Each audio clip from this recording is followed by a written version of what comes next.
Hello, and welcome back to Defensives 101, the series where we cover the very basics of your defensive abilities, when to use them, and how to survive when you're getting focused.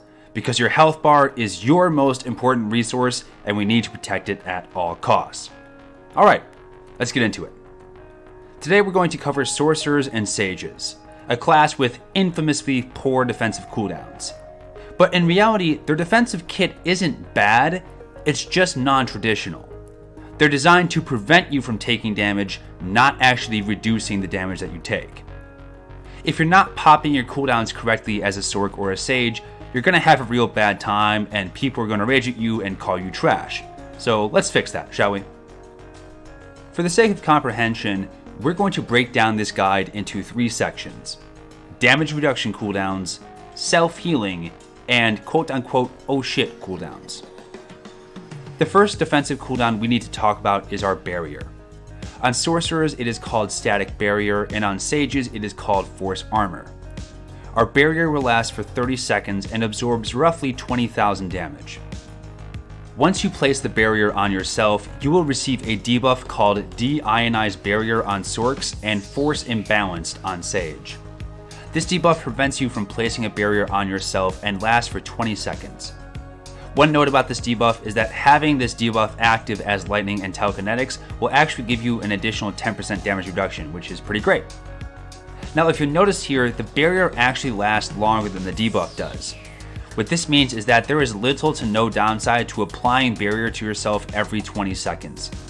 The barrier will always absorb the same amount of damage, and the faster you reapply the barrier to yourself, the sooner the debuff will start ticking away, which means you can give yourself more barriers and absorb more damage over the course of the entire game.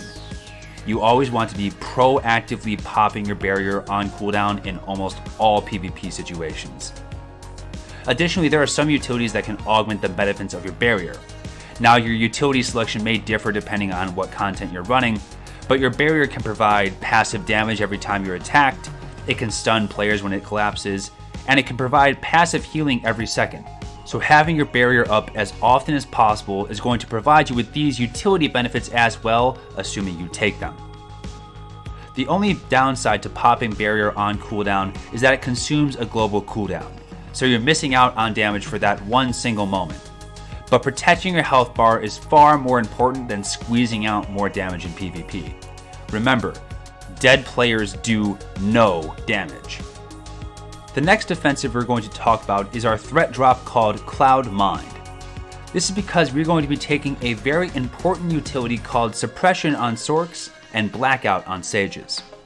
Our threat drop is our bread and butter damage reduction cooldown, providing 25% damage reduction for 6 seconds after using your Cloud Mind. Now 25% might not sound like a significant amount of damage reduction, and it's not, but when applied during a burst window, this could be a complete game changer. Consider a Tactics Vanguard popping their opening burst window on you, which can end up being 160,000 damage during that 6-second window. Well, that's 40,000 damage you can avoid taking just by popping Cloud Mind at the appropriate time. Additionally, with a short 45-second cooldown, you're probably going to get multiple threat drops off in a single fight. So you should be popping your Cloud Mind every time you see a big burst incoming, be it a sniper lining up a roll ambush, a thermal detonator taking your debuff tray, or anything that you think is going to ruin your day. This way you preserve your health bar during this initial burst and get that timer ticking on the short 45-second cooldown, so that way you can get multiple off during the course of a fight. Next, let's talk about our off-heal options, starting with our dedicated self-heal. On Sorcs this is called Unnatural Preservation, and on Sages it's called Force Mend. This ability is only usable on yourself and instantly provides you with about 30,000 healing. Depending on what utilities you're taking, it can also provide you with 15% damage reduction for 6 seconds. If you learn nothing else from this video, just know that your self-heal is not an optional off-heal. It is a mandatory defensive cooldown. I cannot stress this enough, your health bar is your most valuable resource. Your self-heal replenishes this resource every 30 seconds. You want to be using it as often as possible. Here's a quick flowchart. Is your health bar below 85%? If yes, self-heal. If no, don't self-heal. The short 30-second cooldown means that the faster that you're popping your self-heals, the more health you're going to have over the course of the entire fight. Just popping one more self-heal in a single engagement means you're going to have a much larger pool of health to play with, so you want to be using this cooldown as often as possible. Our next off heal is our Instant Hot, known as Resurgence on Sorc and Rejuvenate on Sage. This ability is instant cast and provides roughly 15,000 healing over 8 seconds with a 6-second cooldown. While this is not an impressive amount of healing, it is instantly cast, which is very handy while kiting and prevents you from being interrupted. The primary use case for this Instant Hot is when you are on the move, either on yourself or on your teammates, and when off heals are required. Note that if you're desperate for healing, you can actually be ticking Resurgence on you at all times, as the 8-second duration of the heal is longer than their 6-second cooldown. Finally, we have our casted off heal in the form of our Dark Heal for Sorc and Benevolence for Sage. This ability has a 1.5 second cast timer and heals the target for about 15,000 health or 22,000 on a crit. This is inefficient healing, but can be used to get yourself back up to full if you spam it many times in a row. In general, this healing is not going to help you survive if you're being bursted on. The primary use case for your casted heal is actually going to be when you are out of line of sight, away from action, and need to get yourself back up to full health very quickly. Now that we've covered our healing options, let's quickly discuss off healing. As you know, your health bar is your most important resource, but your teammates' health bars are your second most important resource. If a teammate is in trouble, help them. Please, for the love of God, help them. PvP is a team game. You need to support your teammates. We have a couple of tools to help support our friends, starting with our pull, called Extraction on Sorc and Rescue on Sage. Pull yoinks a friendly player over to you and gives them 25% damage reduction for 6 seconds if you're taking the Dark Resilience utility on Sorc or the Valiance utility on Sages. It's also worth noting that we have considerable off-heal potential between our Barrier, our Instant Hot, and our casted off-heal. Especially if you pop your Alacrity boost, you can heal your teammates through a surprising amount of damage if your other team lets you free cast. Finally, we need to mention our stun, known as Electrocute on Sorcs and Force Stun on Sages. The stun on its own is obviously useful, but when you combine it with the utility of Torturous Tactics on Sorc or Staggering Stratagem on Sage, you will reduce the target's damage output by 25% for 10 seconds after the stun ends, which can be huge. Not only is the target stunned for 4 seconds, but their damage output is crippled for a good chunk of time. It's a great way to help yourself or your teammates survive a burst window. Alright, now that we've covered the basic cooldowns, our self-heals, and our off-heals, let's talk about our major defensives, Phase Walk and Bubble. Let's go Phase Walk first here. Known as Phase Walk by both Sorcs and Sages, this is your teleport. The first time you click the ability, you will put your Phase Walk down, then as long as you stay within 60 meters of where you put your Phase Walk down, the next time you click your ability, you will be instantly teleported back to your Phase Walk. First, let's talk about placement. You want to place your Phase Walk down in a hiding place behind line of sight. This will enable you to begin instantly casting your heals on yourself and get your health bar back to full before people can catch up to you. Additionally, you want to put your Phase Walk relatively close to where the action happens. This way you can always escape out if you need to. 60 meters is a considerable distance, but you can easily wander away from it if you're not paying attention. Keep in mind that if you are under any hindering effects like Electroneck or Gore, when you attempt to Phase Walk, you will actually lose your Phase Walk, so keep an eye on your debuff tray. Alright, so how do you use it? Well, there are two avenues to success here, a proactive Phase Walk and a reactive Phase Walk. For proactive Phase Walks, as soon as you get jumped, you're going to kite players coming after you as far away as possible from your Phase Walk and then phase away immediately. The more cover and distance you can put between yourself and the other team, the better. This gives your teammates more time to support you and hopefully will annoy the other team trying to jump you into chasing other targets.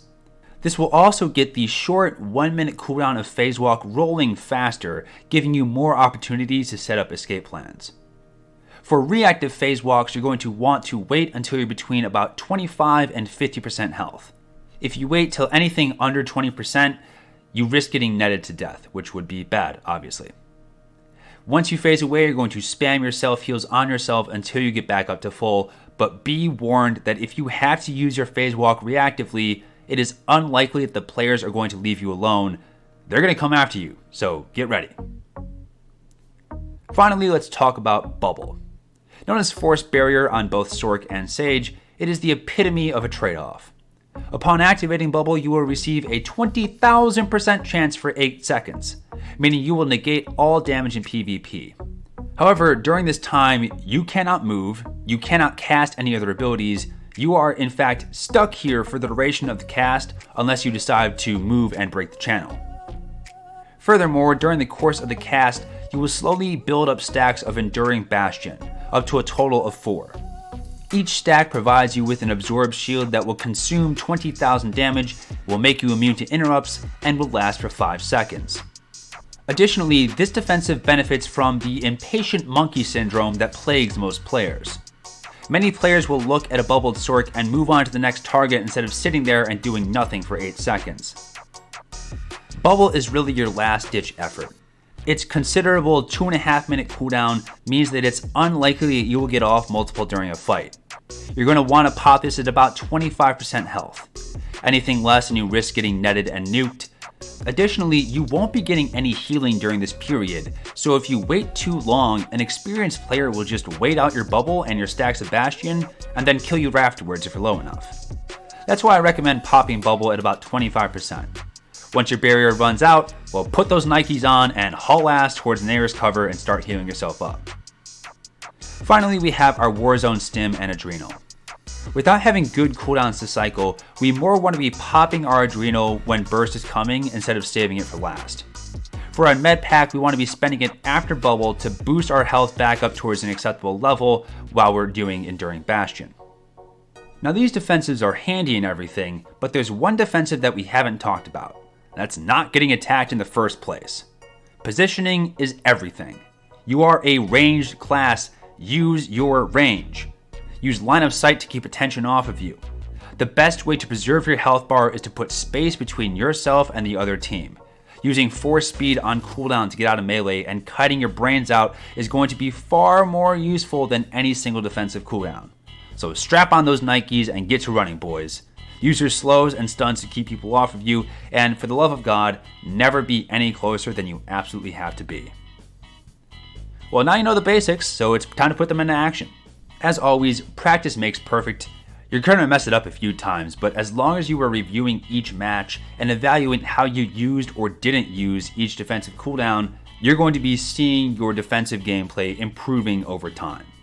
Well, that's all, folks.